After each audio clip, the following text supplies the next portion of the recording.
today I have got the amazing, lovely Gemma from Vamoosh. Enter the podcast, Gemma! Hi! Hello, darling, how are you? I'm good, how are you? Yeah, good, thank you. Busy. Thank you for taking the time out to come up and have a chat. You've been so busy today. Yesterday and today. Yesterday was so crazy. Yeah. I don't think we stopped the entire day, but it was good. We had a good stream of people. Always good to talk to people, meet everyone. But yeah, I woke up today, stood back on the stand at 9 o'clock this morning, and my feet just went back to 5 o'clock yesterday.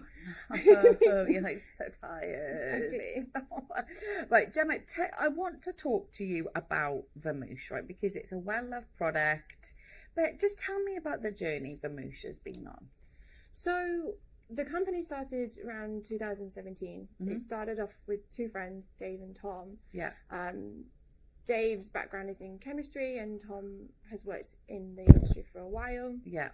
And Tom got to a problem with his dog. He's got a Labrador named Mr. Chips Black Lab. Oh. And for anyone that's got labs, know the hair that gets everywhere with Labradors. Yeah. So it started from there that they had this problem of the hairs, and we wanted to create a solution for that, and it took a few years in the laboratory to get it just right, and then we launched into the market in 2019. Yeah. And then just for lockdown, everyone's buying pets as well. Oh my days.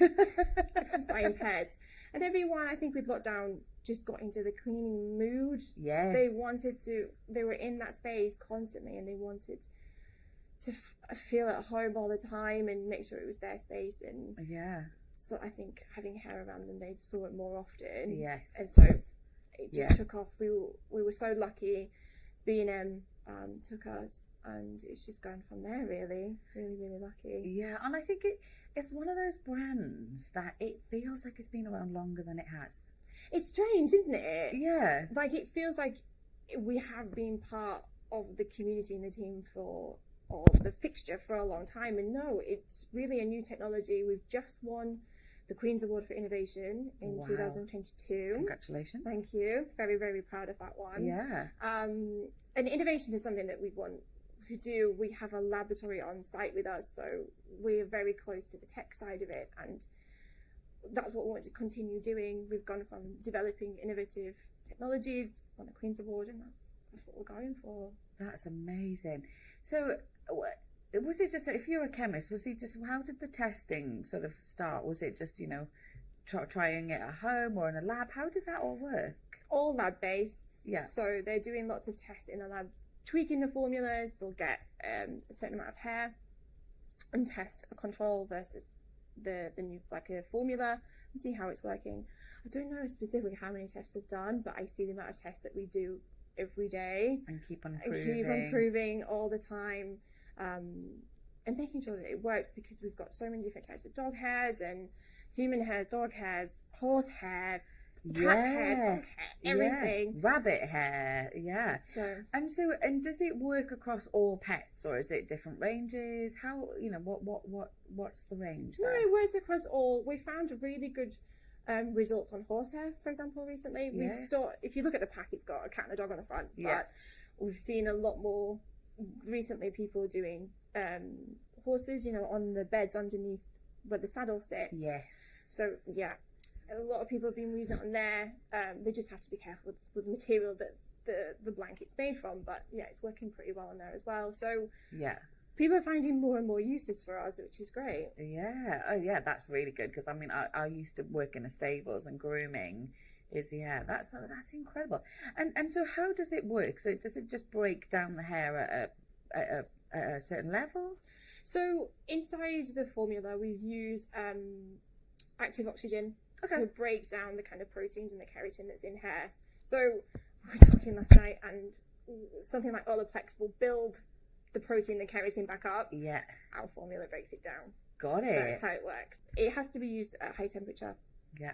We're not saying to wash it every day or every week. It's one of these kind of must cleans to do, and without the high temperatures, the formula can't work. The oxygen can't break down and wash it away.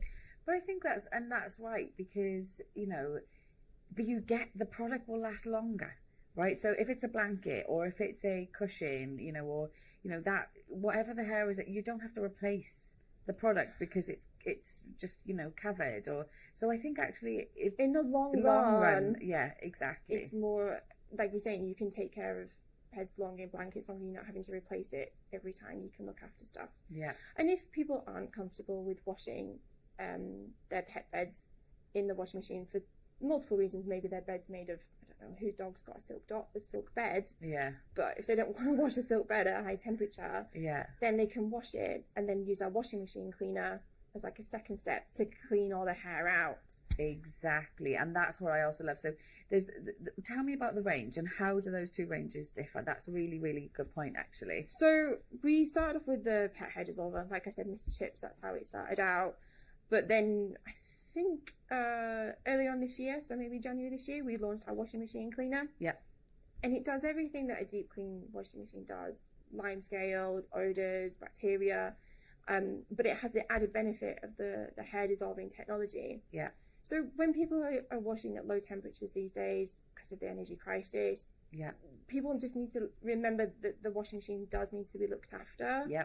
And to clear out the lime scale, clear out the bacteria. Yeah. Hot wash, deep clean, once a month, once every 6 weeks will just help maintaining the machine for longer periods of time. That's again long run, you know, washing machine care is, yeah, okay, so you've got your options. You either wash at a higher temperature with the one product and get the hair out, dissolve it at that source. Yeah. Or if you have a silk product or you don't want to wash at the high temperature, then you can just use the washing machine cleaner, run that through, and that's also then keeping your washing machine.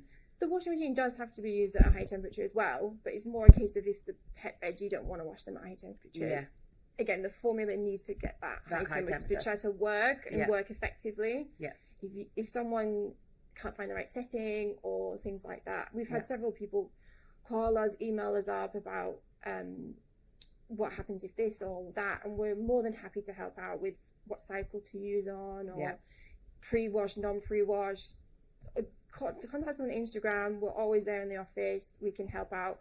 We have me and the marketing manager. There's Evie who's on our social. So you're talking to people that have dogs, people that wash their pet beds. We understand what it's like, and if it's a risk, just talk to us. Yeah, absolutely. So there's a helpline open if people are just wanting to start, or if they've got it and they're not sure how to get the best results. Yeah, they can just get in.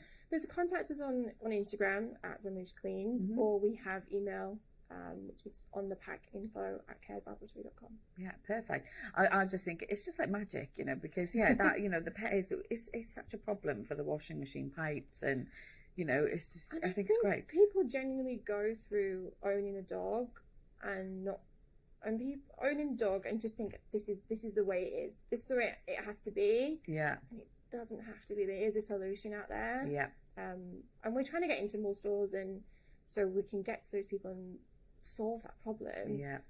So it's getting there. It's taking time, but we'll get there. Yeah, absolutely. You will. I mean, so what's it been like? Because you've got a great social media following, and you've built up that community, and you've got you've got good brand loyalty already. What's it been like to meet the community today in person? Oh, it's been great.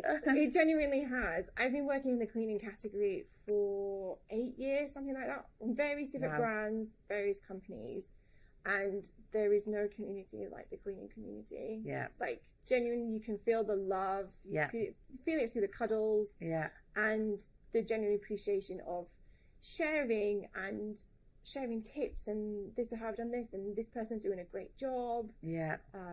So it's a fantastic community. Everyone wants to do well. Yeah. And help. And they're so supportive, and and they just want a clean, organised home, but they want to save time as well, right? They want to save time, and I feel like they want to feel joyful. They get so much joy out of seeing the pride in what they've done and having a nice, organised, clean home. And just thinking back to my mum, we've grown up with having a nice, clean household, and sharing tips and sharing. As soon as I'm working for the brand, I say, oh, if you got dogs, pet hair everywhere, they're like, oh, my days. Yeah. talking about it. Yeah, and it's also, you know, the people that usually do the cleaning are the parents, and the kids want the pets, or, you know, someone might want a pet and it's like, oh, I want a pet, but I can't be dealing with a hair. Like, and it's like, but now there is a solution. Yeah. That is just like completely like broken open that barrier to having a pet now. And like you say, more people are having pets. Yeah. And like lockdown pet fur babies, Yeah. they might come to the realization that now they're no longer a puppy and they start to shed. Yeah. Realization sets in, and we're there to help them with this situation. That's amazing. So, Gemma, you're only 2 months in there. Only 2 months in. And how have you found it? You've simply settled in, you're chatting to your customers. How's it been for you? It's been lovely. Yeah, I was away out of the category for a while, came back, and it's been like I never left. I was setting up, meeting everyone on the different stands, meeting all the people walking around, and it's amazing how sometimes you see someone else's kitchen or you see there's someone else's bathroom, and you're like, I know what towels you have. Yeah. I know how you clean your shower. Yeah. But it's nice to speak to them name to a face. Yeah. And like you say, appreciate it, be supportive. They're doing a fantastic job for us, and we really appreciate everything that everyone's doing within the category. So it's been great. It's been really genuinely great. Amazing. And what's next for Vamoosh then? What's in the plans? In the plans, we are continuously testing for different things. We're looking at what other problems people have that we can provide solutions for. So if anyone has any suggestions, ears are all open. But in the near future, we've got a dishwasher cleaner launching in a few weeks. Yeah. Very exciting. We've taken a different stance on it to what's already out there in the market. We've looked out and seen that there's quite a lot of plastic out there when it comes to dishwasher cleaners. So we've invented a kind of sachet that sits on the top shelf of your dishwasher. It works exactly the same way that a deep clean would. The lime scale cleans the pipes, hygienic clean, but we just don't have that plastic element to it. We've kind of taken a different stance there. Cool, sounds amazing. Well, look, Gemma, it's been so nice to chat to you and all about Vamoosh and the journey that Vamoosh is on, and can't wait to see what the dishwasher It's been great to talk to you too. Thank you.